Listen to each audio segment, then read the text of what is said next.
lugar quiero marcar, digo, este es un lugar de amigos. Yo ya en el local del Jaureche me siento como en mi casa.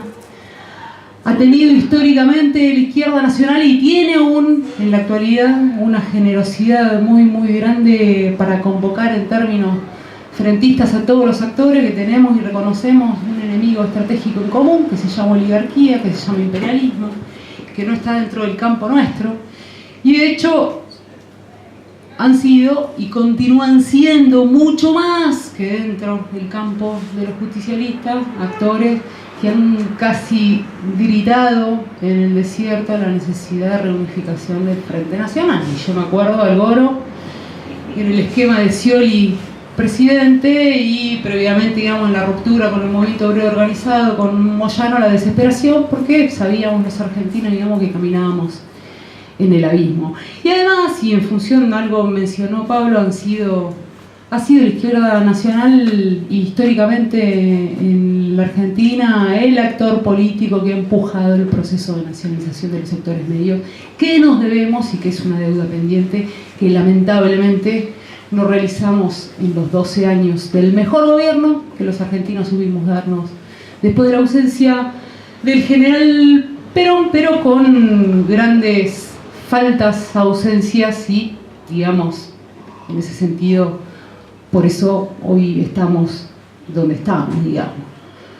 Con un enemigo antinacional avanzando a pasos agigantados, encaramados centralmente cuestiones que dijimos hace un año acá, hace 2 años acá, y lamentablemente seguimos en el mismo lugar, pero esperanzados de que algo va a empezar a moverse en otros términos en el subsuelo de la patria, pero encaramado el macrismo, fundamentalmente en la división del campo nuestro, lamentablemente, y en esto me hago cargo sin beneficios de inventario de los pros y los contras del movimiento justicialista, encaramado centralmente en la interna peronista, porque seguimos jugando una internita en el campo nuestro en lugar de jugar la interna real con el enemigo antinacional.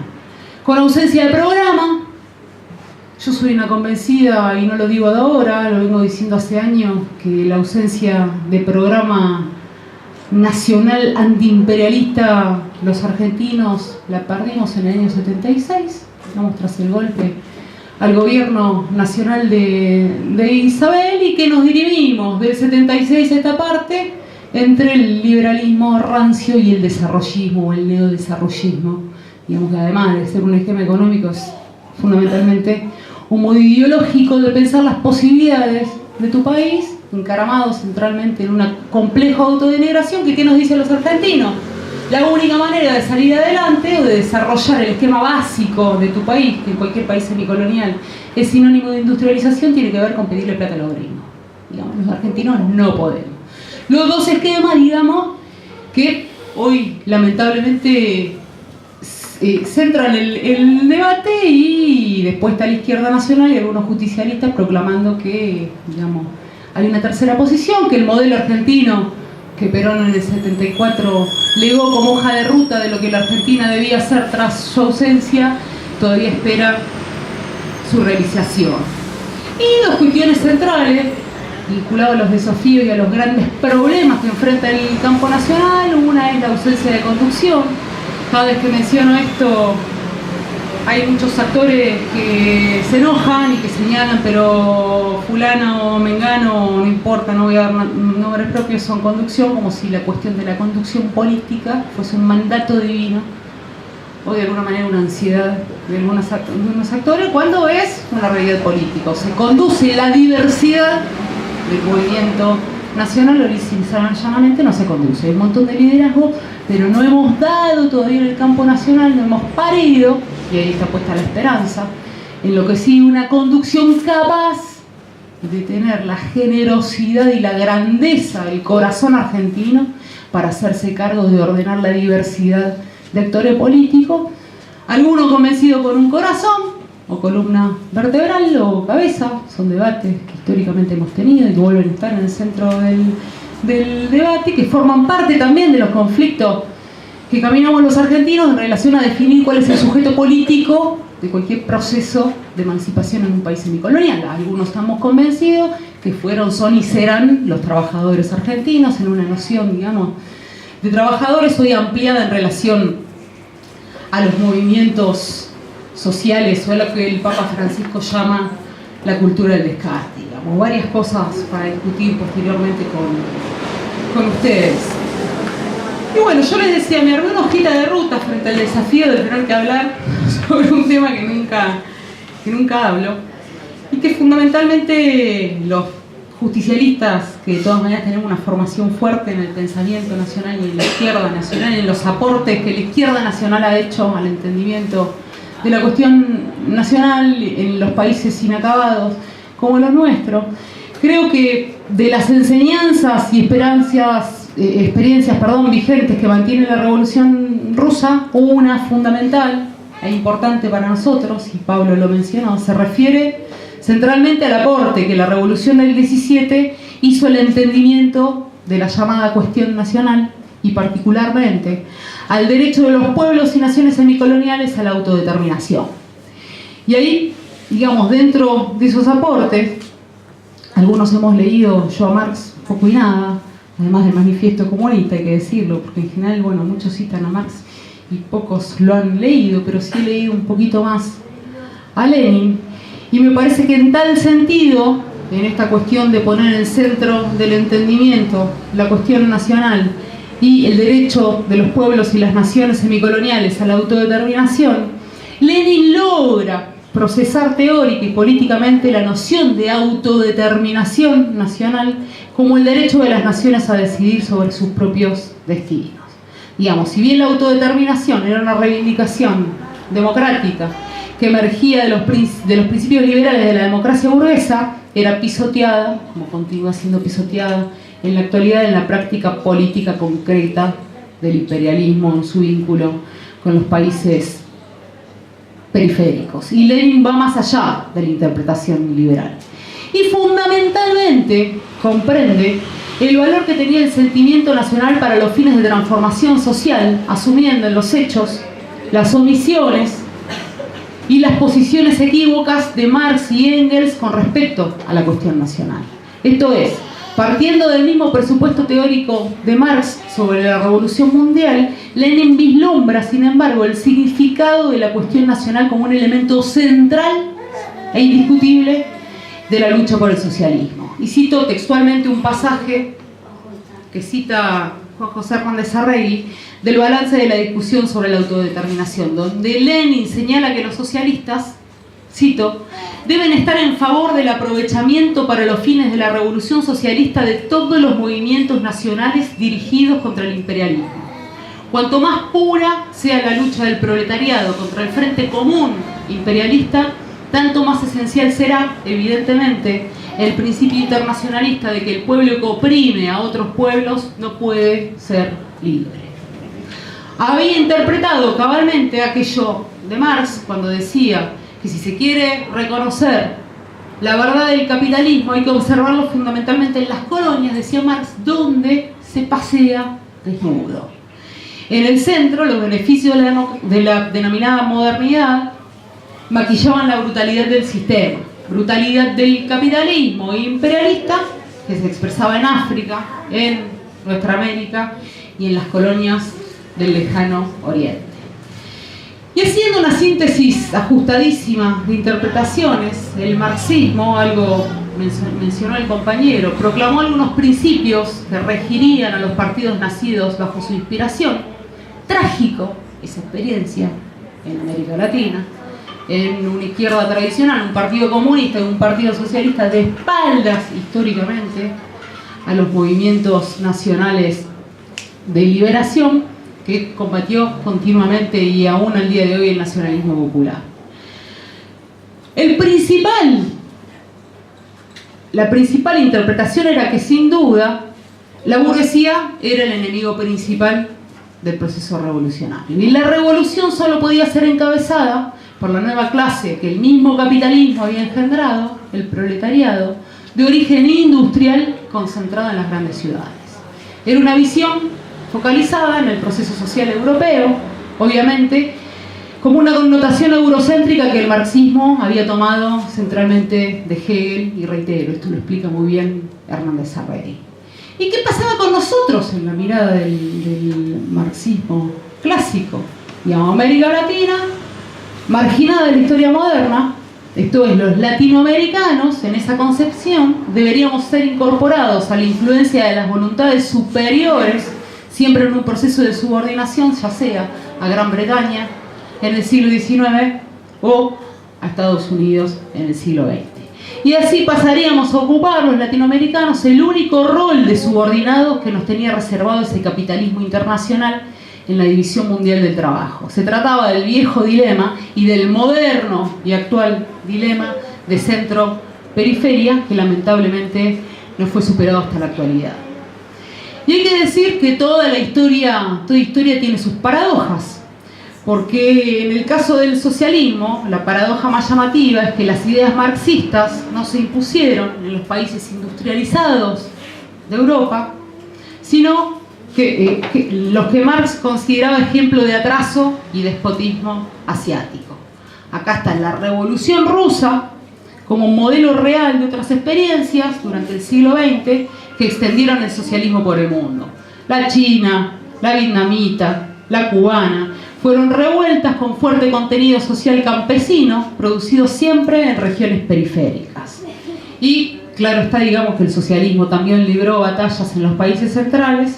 Efectivamente las perdió, pues el enemigo capitalista occidental proporcionaba a sus obreros un nivel de vida muy superior a los obreros socialistas.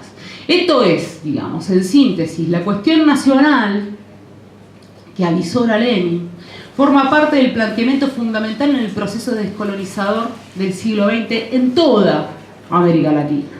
Esto tiene que ver, en fin, con la batalla entre liberación y dependencia, entre políticas nacionales e imperiales. Y centralmente, digamos, para los argentinos, en definitiva, de la cuestión nacional irresuelta en la actualidad, porque la Argentina continúa siendo un país inacabado como parte de una gran nación latinoamericana frustrada por la injerencia del imperialismo y su socio menor, la oligarquía nativa. Esto es, no por problemas estructurales de los argentinos y de los latinoamericanos, sino centralmente por la injerencia violenta del imperialismo en los destinos que continúan siendo frustrados hasta la actualidad. Y en este sentido traigo a colación palabras del líder de nuestra Revolución Nacional, Juan Domingo Perón, en torno a la Revolución Rusa. Y escribe Perón a Cook en el año 57 desde Caracas. Dice: la Revolución Rusa se debió a la acción desarrollada por millones de predicadores que durante 10 años actuaron en la preparación del estado insurreccional de la Rusia zarista. Nosotros debimos seguir esa misma técnica. Y cito otro fragmento previo del 45, siendo todavía Perón coronel. Dice lo siguiente: la Revolución Francesa comienza su acción efectiva en 1786. Hace la lucha y termina su periodo histórico en 1814. Derrotada y arrojada por Europa, la Santa Alianza y el Congreso de Viena de 1815. Sin embargo, arroja sobre el mundo su influencia a lo largo de un siglo por lo menos. Todos, dice Perón, somos hijos del liberalismo creado en la Revolución Francesa. Y si esa Revolución Francesa, vencida y arrojada en Europa, ha arrojado sobre el mundo un siglo de influencia, se pregunta cómo esta Revolución Rusa, triunfando con su epopeya militar realizada, no va a arrojar sobre el mundo otro siglo de influencia. El hecho histórico es innegable. Si la Revolución Francesa termina con el gobierno de las aristocracias, la Revolución Rusa, dice Perón, termina con el gobierno de las burguesías. Empieza el gobierno de las masas populares. Esto es, Perón intuye y percibe que la era del tiempo social, lo que en términos justicialistas se llamó la hora de los pueblos, había llegado a instalarse en el seno de la sociedad contemporánea. Y de ahí su labor y tarea de entrada en la Secretaría de Trabajo y Previsión desde el año 43, impulsando la organización masiva de los trabajadores, condición indispensable para la irrupción de su protagonismo en el Frente Nacional Antioligárquico. Y Y podemos afirmar, digamos, que en la cosmovisión de este joven Perón, me parece que hay tres acontecimientos que hay que poner en contexto y que enmarcaron las categorías que Perón va a empezar a pensar. En principio, la tragedia de la Primera Guerra Mundial y además la esperanza de la Revolución Rusa y el peligro que significaba la emergencia del primer estado continental industrial de la historia, el imperialismo norteamericano. Acontecimientos que van a formar parte del desarrollo del nacionalismo popular latinoamericano, donde entran diversas experiencias del siglo XX. Pienso en el barguismo en Brasil, en la Revolución Mexicana, en la Revolución Boliviana, en el velasquismo en Ecuador y, por supuesto, el peronismo en la Argentina. Y hay que decirlo, esto con claridad. De la mano de nuestros nacionalismos populares latinoamericanos, las distintas patrias de nuestra América vivieron sus mejores días hasta la actualidad. Sin embargo, y también lo mencionó el compañero, esta herencia nacionalista popular, lejos de recibir una merecida reivindicación, fue demonizada, continúa siendo demonizada en la actualidad e incluso se equipara aún hoy por el mitromarxismo o por los liberales con una forma de fascismo criollo, digamos. Todos conocemos el San Benito que carga el peronismo desde hace décadas, lo mismo que el barguismo en Brasil. Y he de destacar que en el caso argentino, al menos, el nacionalismo popular peronista llegó a formularse a lo largo de su devenir a sí mismo como una variante del socialismo, digamos, una gran discusión. Comprensiblemente después se le adicionó, digamos, el término de nacional, de socialismo nacional. Pero la concepción de la idea socialista en la Argentina era previa al peronismo, pero se realizó concretamente con él. Y este es un detalle importante. En primer lugar, un socialista como Manuel Ugarte, a mediados del siglo XX, exaltaba su convicción de que el socialismo debería ser nacional, en oposición a ese estéril cosmopolitismo que nos querían exportar desde las metrópolis. No es casual, de hecho, que Ugarte termine siendo embajador de Perón en México y en Cuba en los últimos años de su vida.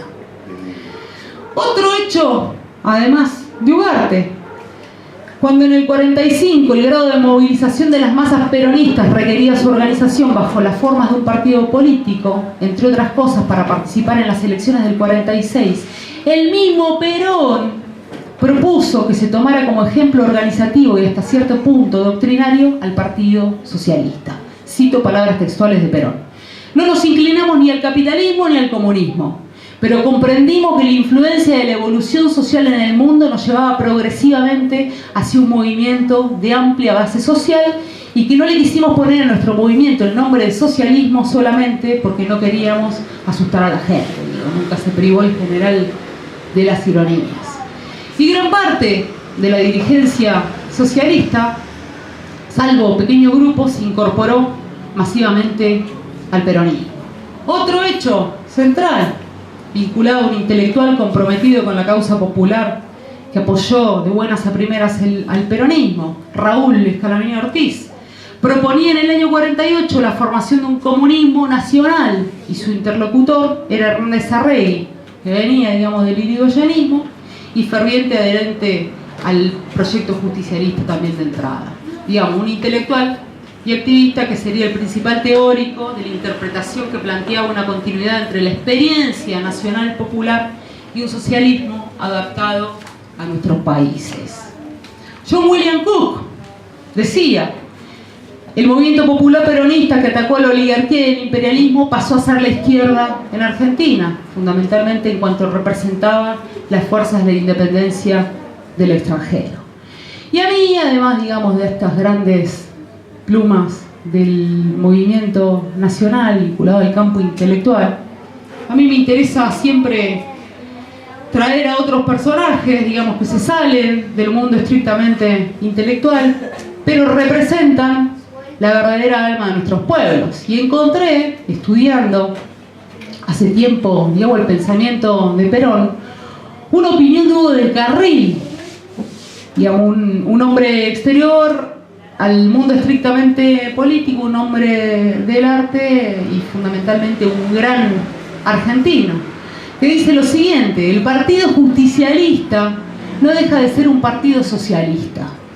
Vale decir, los sueños de mi padre y mi abuelo los cristalizó Perón. Entonces, ¿cómo puedo dejar de ser peronista?